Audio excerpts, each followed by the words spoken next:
Manipur ki Chief Minister singi manungda khwaidagi maraibak phagiba pham masibu iwa wadana phangiba politician singi manungda Okram Ibobi amasung Nongthombam Biren singi maming panbiyai. Ing 2001 da Manipur da PR leiringai manungda Jun 19 gi sathiriba thodo wathok ama thoki masigi matung kumja 2002 gi anganba matamda pangthokiba assembly election da Congress party na MLA kun karakhibani masida matam masigi Congress party gi oiba masak naiba luchingba amata mai palakhide maram masina hairiba matam masida khangabo SC gi tam ani gi matung da vote karakhiba MPCC gi president oiba Okram Ibobina Manipur gi chief minister oiki Ibobina Manipur gi chief minister oirkani haibasi Manipur gi praja amatna thajana khide adubu oiki icham jamna oikiba nate tam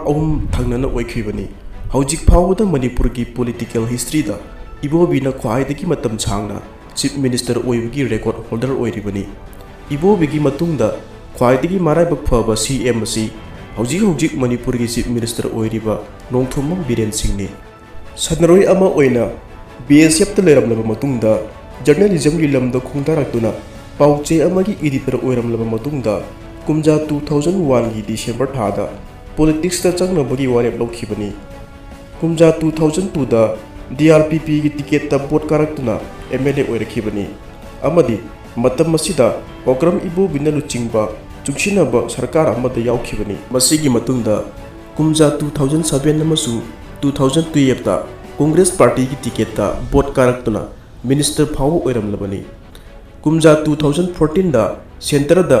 Narendra Modi gi oiba luchingba NDA gi sarkar ama laklaba matungda Manipur da lakhiba political ki ahongba marakta Nongthombam Birenna Congress party thadoklamlaga BJP da amuk tanglakibani masigi matung tarakpada 2017 gi state assembly election da BJP gi ticket te election thainakibani hairiba election asida mai paklaba matungda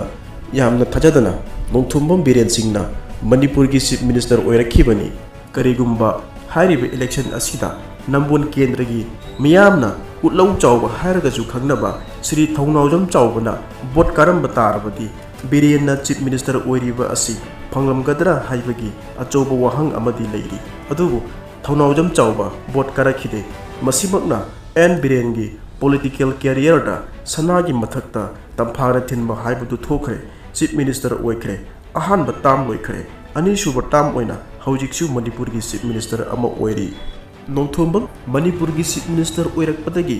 Manipur da mamang thakta yamna toina thingnaramba ban amadi blockade ki saitheng adumadi phana ningthina laksin bangam kibani masida sunnatana Congress ki matamda ching amasung tamgi marakta lainaba marida thaplaba kaya leiramba adusu kokhanduna ching amasung tamgi oiba marida nungsi chanaba purakpa ngamle haina CM Biren amasung mahaki party na yamna toina lauduna lakibani Basigi mathakta Biren ni sarkar matamda Singi district kaya amada cabinet mifam kaya amasu pangthokna lakhibani miyam gi numit chingmi singi lusingba numit hana tungan akhanaba numit kaya amasu thamduna mahagna luchingba sarkar asida laibak miyam gi oiba marakta naksinaba kanna hotnaduna lakhibani asumna hotnaraduna lakliba miyam asigi kanaba asi haujik phangba ngamlibra haibagi matangdadi haujik achoba wahang ama thorokle megi tang ahum daki thorokliba tanglup ki oiba irang asi haujik phawam Manipur sarkarna mapung phana laksin mangamdre laksin mangambadi laraduna phibam masi nomo magi lusinba asum hengalakli kuki khutlai paiba singna lausin khraba meitei gi khun amata haujik tha mari pharaklaba asi phawda handokpa ngamdre thoina dum kuki khutlai paiba singna laksilakpagi phibam amada lakli masi kari dagi oirakli bano Manipur da haujik thokliba kanglup ki oiba irang asi thoktrigai mamang thagi April gi tarik 19 da CM Birenna Surachanpur gi lamkada changagdaba open gym ama April gi tarik 19 ki numidang da mai thadoklam gi wathok ama thokhibani thodok asina maram oiraga CM gi Surachanpur gi khongchatchu yaithokhi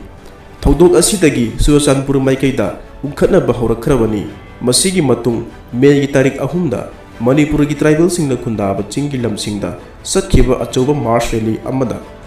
Churachandpur maikaida chaun unkhatnaba ama thorakpadagi hojik state asida thokliba kanglupki irang asi thorakhibani hairiba irang thokun numit asimaktada Imphal CM Birena Paumisingna Churachandpur maikaida thokliba irang asigi matangda wahang hangba amagi paukumda Chief Minister masamakna yamna thoksa wasadana amadi yamna daita laibagi mawong manna paukum pikhibani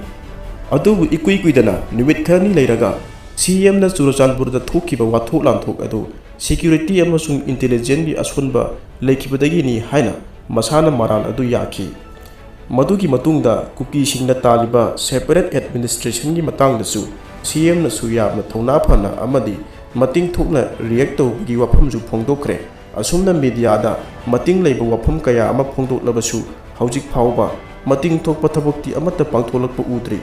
kuki singna kudam chachinkraba maitegi khul amata Manipur Sarkar na handokpa ngamdri assembly gi mefam phauba mapung phana pangthokpa ngamdana tokre karigidamakta haukiba August ki tarik 18 na pangthokiba assembly mefam maduda hojik Manipur da thokliba irang asigi matangda karigum wafam makhana khidabano Indiana thagi leibakta satellite thagatpagi matangda thagatpa phongdoknabagi matamdi leiraga Manipur da thokliba tha mari pharaklaba irang asigi matangda khananaba matamdi karigidamakta laikhidribano karigidamakta hojik phauba CM Birena Prime Minister Narendra Modi unaduna Manipur gi irang asigi waroisin nama puraknaba honadribano swaida kudombina singlaga wa chauna nganglaga Manipur gi irang asi laksin mangamdoribra